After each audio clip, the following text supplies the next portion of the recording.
Assalamualaikum warahmatullahi wabarakatuh. Ketemu lagi dengan Ustazah Irma di Mapel Bimbingan dan Konseling. Kira-kira Ustazah di pertemuan keempat ini akan membahas apa ya? Untuk lebih lanjutnya, simak sampai pol ya. Solihah.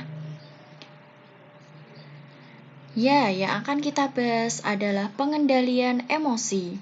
Lalu kita harus tahu nih, emosi itu apa sih?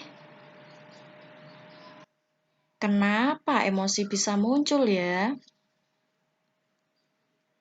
Apa pengaruh emosi bagi hidup kita?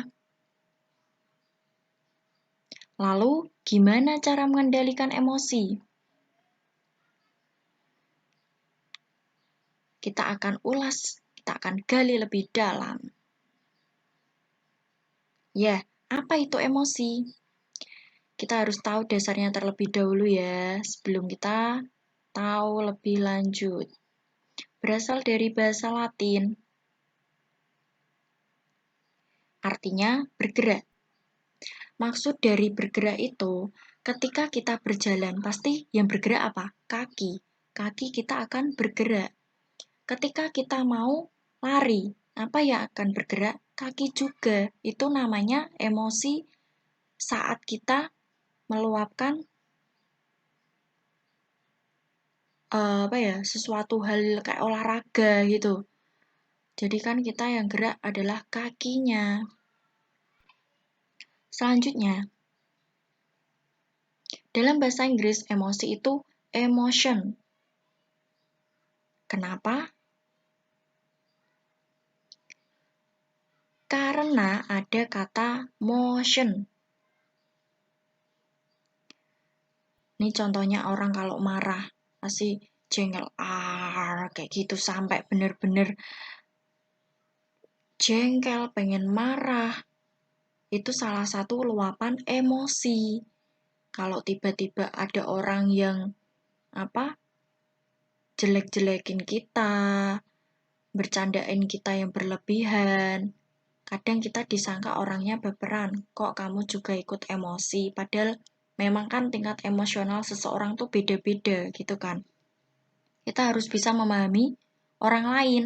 Belum tentu menurut kita itu bahan candaan, tapi menurut mereka mungkin itu sesuatu hal yang benar, sesuatu hal yang tidak pantas dibercandakan gitu loh.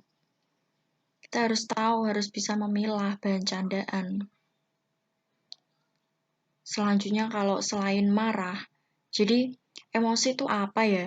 Emosi adalah pola reaksi kita terhadap suatu kejadian yang spesifik. Emosi itu bisa muncul dengan spontan loh ya. Kadang kita nggak tahu. Kata kuncinya itu reaksi. Nah, spontannya seperti ini. Jadi kalau kita kaget dengan sesuatu hal, tiba-tiba di depan mata kita ada orang gila, pasti kita shock. Kita nggak tahu harus ngapain ya kan. Itu salah satu luapan emosi sementara. Terus lagi, selain shock, ada juga luapan emosi seperti marah. Marah kan seperti tadi ya sudah Ustazah jelaskan. Kalau marah, kita tuh harus bisa bisa mengontrol amarah kita. Gimana caranya? Kita harus tahu tempat. Jangan gara-gara kita marah dengan seseorang di tempat itu, kita langsung marah-marah di tempat umum. Itu bisa juga kita akan memalukan diri sendiri. Kita harus bisa dan bisa tahu tempat, intinya seperti itu. Selanjutnya, kalau selain marah, juga menangis. Nah, menangis ini biasanya ada juga orang yang mudah menangis, ada juga orang yang tidak mudah menangis terhadap segala sesuatu masalah yang menimpanya, gitu ya. Ada juga orang yang contohnya kalau orang menangis, biasanya identik dengan orang yang baperan. Jangan terus kalian kalau punya teman atau punya seseorang yang dekat dan itu orangnya mudah baperan, mudah menangis. langsung menjudge kayak gitu. Jangan seperti itu, karena itu memang karakter dia seperti itu ya.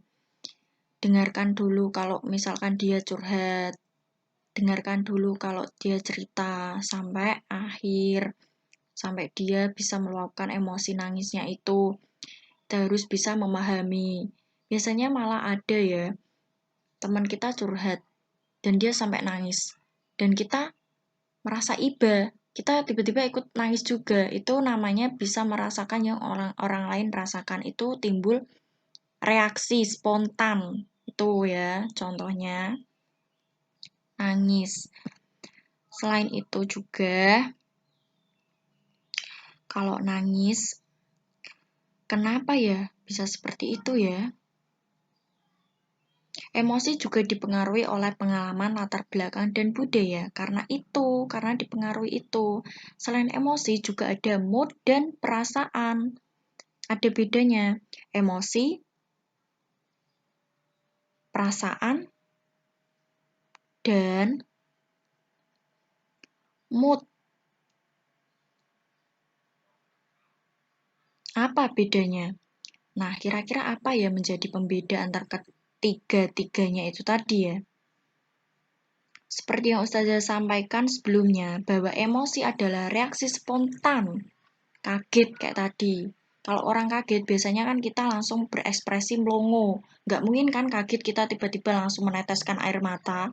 Itu sangat drama, dan nggak mungkin ada, kayak gitu. Terhadap suatu rangsangan dari luar diri kita yang cuma bertahan beberapa detik. Dan itu namanya sementara.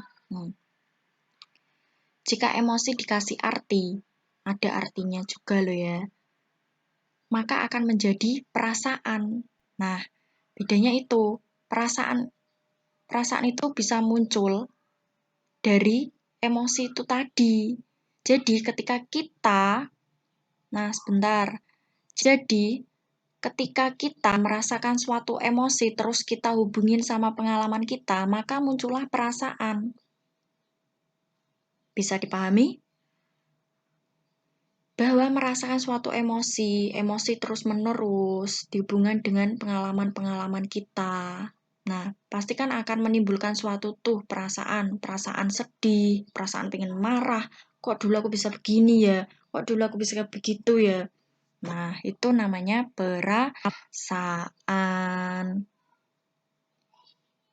Lalu, perasaan mengarahkan kita untuk melakukan sesuatu, pasti itu. Selain itu, mood. Nah, ini yang membedakan nanti. Mood adalah perasaan campuran emosi dan perasaan. Campuran emosi dan perasaan yang bisa bertahan selama beberapa menit, jam, bahkan berhari-hari. Siapa nih di sini yang orangnya cepet bad moodan? Hayu ngaku, pasti banyak ya orang seperti ini.